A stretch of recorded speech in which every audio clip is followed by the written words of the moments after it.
When I was about 7 or 8 years old, my mom told me what abortion was. And of course, as a young child, I was taken aback. And my next inclination was to ask her if we could do anything to help, if we could do anything about it. And I remember her then being taken aback, really pausing to contemplate that question. And she finally said, well, yes, there is. There is something that we can do about it.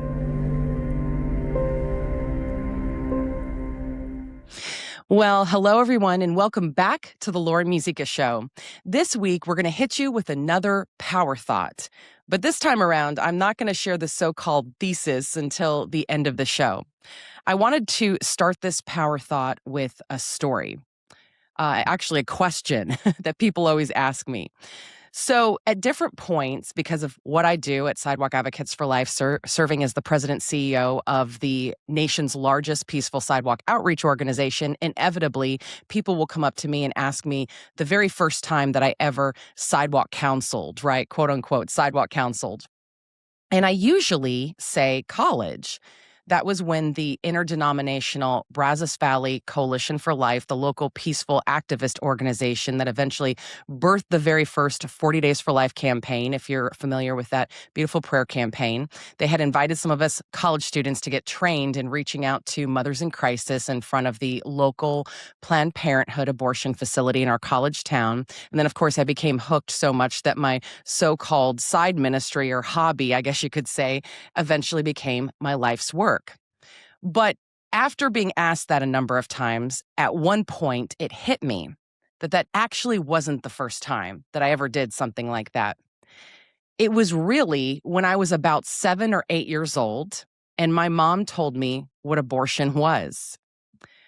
I still remember being in our kitchen, and I asked my mom what abortion was, and she told me. And of course, as a young child, probably, you know, a little bit more impressionable and innocent at that point in my life. Again, I was taken aback, and my next inclination was to ask her if we could do anything to help, if we could do anything about it. And I remember her then being taken aback, really pausing to contemplate that question, seemingly blessed by it. I could tell that as a mom, she wanted to answer well, right? And she finally said, well, yes, there is. There is something that we can do about it.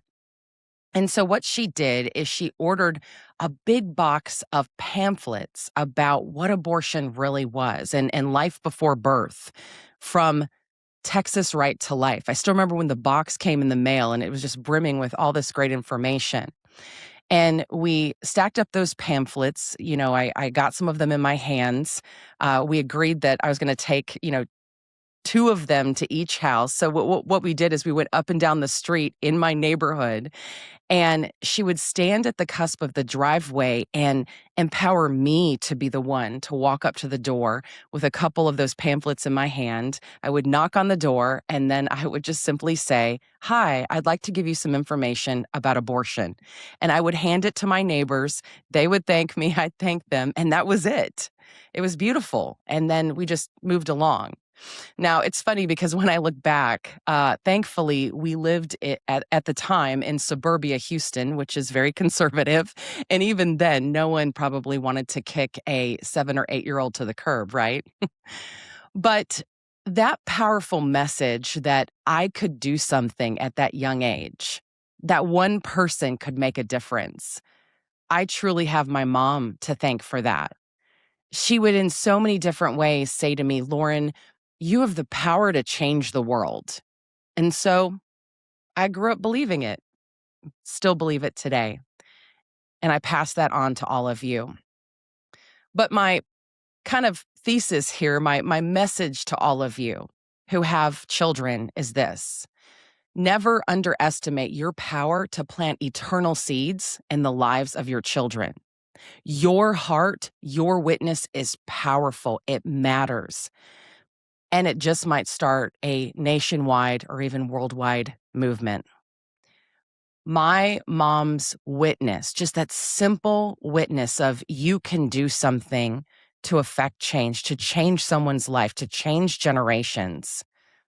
That sentiment is a big reason why Sidewalk Advocates for Life, the ministry that I do, exists today.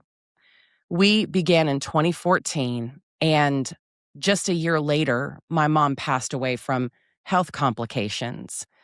But I often think I can't wait to see her again in heaven, give her another hug, and thank her for so much fruit that I never dreamed our ministry would be experiencing today. So, moms and dads, keep planting those seeds, and you just never know how God will water and grow them. All right. Well, with that, thank you everyone for joining me once again. We'll be back next week at 9 a.m. Eastern, 8 a.m. Central on the Sidewalk Advocates for Life Facebook page, YouTube channel, or wherever you get podcasts. Thanks for listening, everyone.